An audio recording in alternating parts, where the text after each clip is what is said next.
Hello and welcome to Robotics with Om sir. In this video, I will show you how to install Microsoft Office 365 applications in your PC. So let's get started.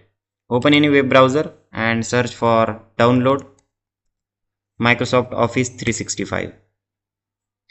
After that, click on first link, download Microsoft Office 365 for Windows. Here you have to click on download now and we'll select Windows operating system here, download for Windows. Then it will start downloading one setup file. Here you can see download started for Office setup. Let's click on office setup.exe file. Say yes. Now it will start installing all Office 365 applications. You can see progress here on the bottom side.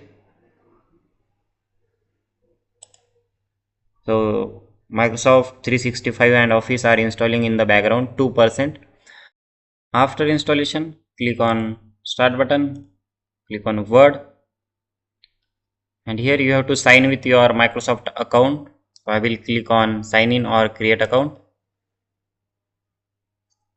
Here it will ask you to enter your Microsoft account credentials. If you don't have any Microsoft account or the subscription of Microsoft 365 application, you can fill the form in the description. You will get the license on your email. So just enter your Microsoft email ID.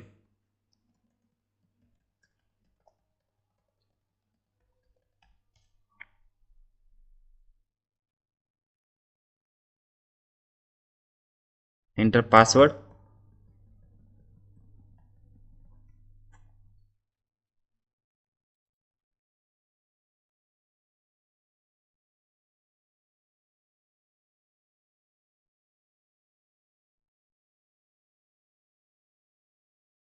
Click on close.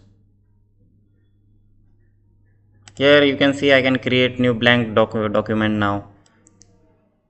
So if you want to see your subscription, you can click on view user info.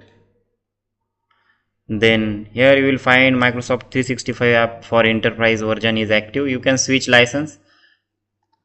So to get this Office account, you can fill the form in the description. So thank you for watching this video. If you are facing any error, any issue, let me know in the comment section. Please do like, share and subscribe to our channel. See you in the next video.